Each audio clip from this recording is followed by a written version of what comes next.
د عبدالله ابن مبارک رحمه الله نه نقل دی چې زه یو ځل په مکه معظمه کې وم. هلته کې ډېره زیاته قادسالي راله. خلق به د عربات میدان ته د استسقا د مانده دپاره راتلل. او چونکې په دې خلکو باندې قادسالي ډېره زیاته شوه، په دغه دوران کې یو هفته تیره شوه، د جمعې ورځ راله. د جمعې مانځه نفس بیا عرفات ته هم خلک د عرفات میدان ته راجمع شول. په دغه دوران کې یو کمزوري بدن والا تور سړی راغی او هغه یو 2 رکعاته لمونځ وکړو او د خپل پروردګار نه دعا وغوښته او بیا سجده وکړه او وی ویل چې ای زما ربه، زما د ستا په عزت باندې قسم وي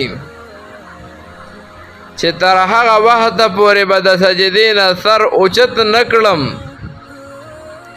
تر څو چې په دې خپلو بندګانو باندې د رحمت باران نه وي کړی. وی دغه دوران کې ما کتل چې د اوریځ یو ټوکړه راغله او هغه په اسمان کې ښکاره شوه او بیا په هغې کې نورې ټوکړې هم میلاو شوې د اوریځې او بیا ټول اسمان چې کوم دی اوریځ شوه. وی الله رب العالمین په دې خلکو باندې داسې باران را اورولو لکه څنګه چې د مشکونو خولې کولو کړی شي او اوبه ترې روانې شي. د نفس هغه تور مخ والا سړی چې د الله پاک ثنا وکړه واپس لاړو.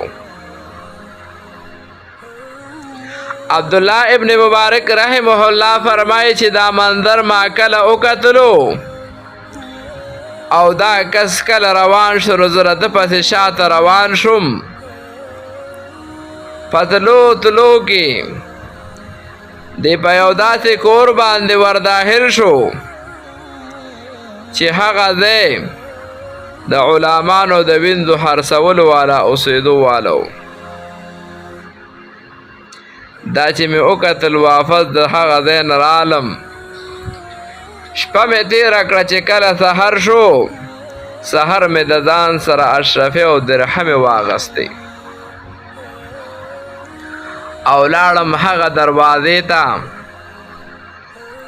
هغه سړی د غلامانو د وینځو خرڅولو والو،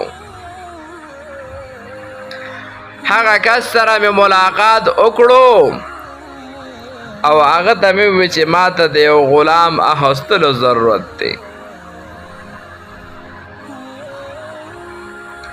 په دغه دوران کې دا غلامانو خرڅولو والا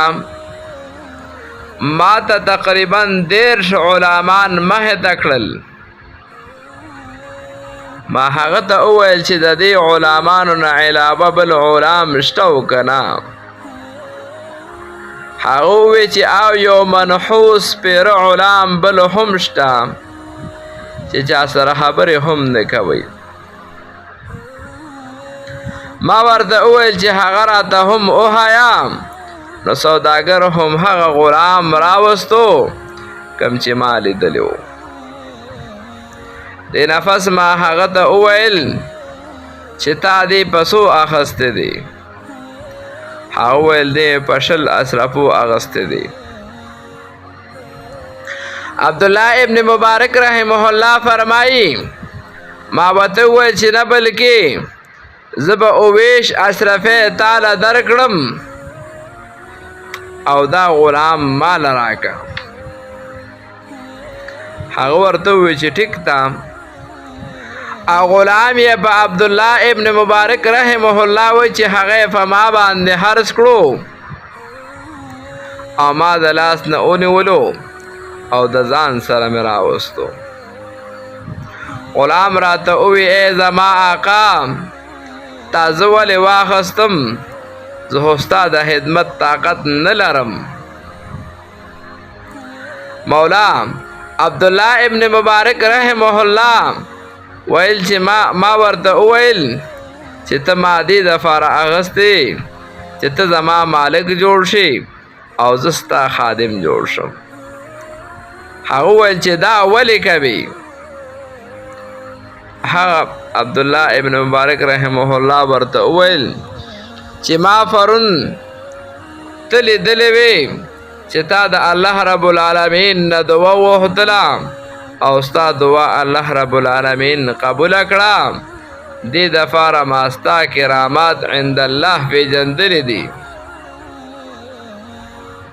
هغه ورته وویل چې واقعي داسې دې لیدلې دي؟ عبدالله ابن مبارک رحمه الله ورته وفرمایل چې او همدغه شان مې لیدلې دي. غلام ورته وویل چې ما آزادولی شي؟ هغه ورته بالکل د آزادولی شم. ویل چې ما ته صرف د الله رب العالمین د رضا دپاره آزاد کړی. یو غیبی آواز راغی. یو غیبی آواز عبدالله ابن مبارک رحمه الله واورېدو چې ای عبدالله ابن مبارک تا ته د خوشخبري وي الله رب العالمین ته وبخلې. دې نه پس غلام کامل اودس وکړو، 2 رکعته مونځ یې وکړو. چې کله مونځ وکړو نو دې غلام د هغې نفس ووی د دې وړوکي آقا په ازادۍ خو د الله رب العالمین شکر دی، خو د هغه لوی مولا په ازادولو به څنګه شکر ادا کړی شم. دې نفس هغه دوباره اودس وکړو او 2 رکعته مونځ یې وکړو. خپل لاسونه اسمان طرف ته اوچت کړل او وی ویل ای زما پروردګاره ته ښه پوهېږې چې ما 10 کاله ستا عبادت وکړو، زما او ستا په منځ کې دا عهد و چې ته به زما راز نه ښکاره کوې، خو چونکې زما راز اوس ښکاره شو نو زما روح قبض کړه او ما خپل ځان لپاره وغواړه. دې نفس هغه باندې بېهوشي راله او پرېوتلو. کله چې عبدالله ابن مبارک رحمه الله دغه کس وکتلو نو هغه مړو. عبدالله ابن مبارک رحمه الله فرمایي چې ما هغه ته په خپلو لاسو باندې غسل ورکړو او معمولي غوندې کې کفن مې ورته واچولو او خښ مې کړو.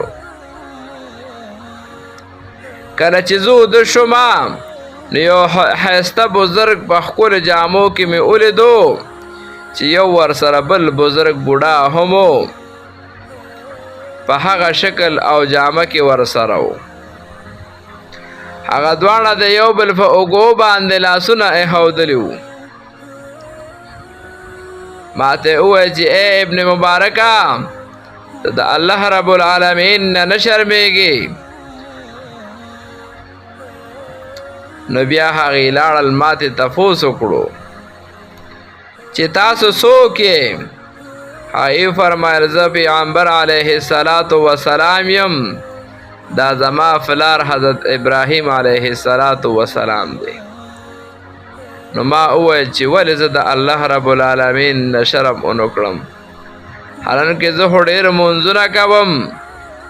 نبی علیه السلام ورته وویل چې د الله رب العالمین په دوستانو کې یو دوست مړ شوی او تا هغه له کفن ورنه کړو. چې سحر شو تا هغه له ښکلی کفن ورنکړو. و چې کله سحر شو نو ما د هغه غلام مړی د قبر نه راویستلو په ډېر ښکلي قیمتي کفن کې مې کفن کړو. په هغه مې بیا د جنازې مونځ وکړو او حح مې کړلو. الله رب العالمین دې په هغه انسان په هغه غلام باندې هم وی رحم وکړي. او عبدالله ابن مبارک رحمه الله فرمایي چې په ما باندې دې هم الله رب العالمین رحم وکړي. نو زما عزتمندو عرض مې د دې خبرې دا و چې د الله په نوم باندې ورکړه کول، د الله رب العالمین د رضا دپاره ورکړه کول چې صرف د الله د ذات رضا پکې وي، نو خصیص د الله رب العالمین په نوم باندې ورکول. بیکاره او خراب سیز د الله په نوم باندې نه ورکول. زما عزتمندو زمونږ او تاسو نه به الله رب العالمین په دې راضي کېږي چې موږ او تاسو د الله رب العالمین په نوم باندې ورکړه کوو چې د ټولو نه ښکلي او قیمتي څیز د الله په نوم باندې ورکړو.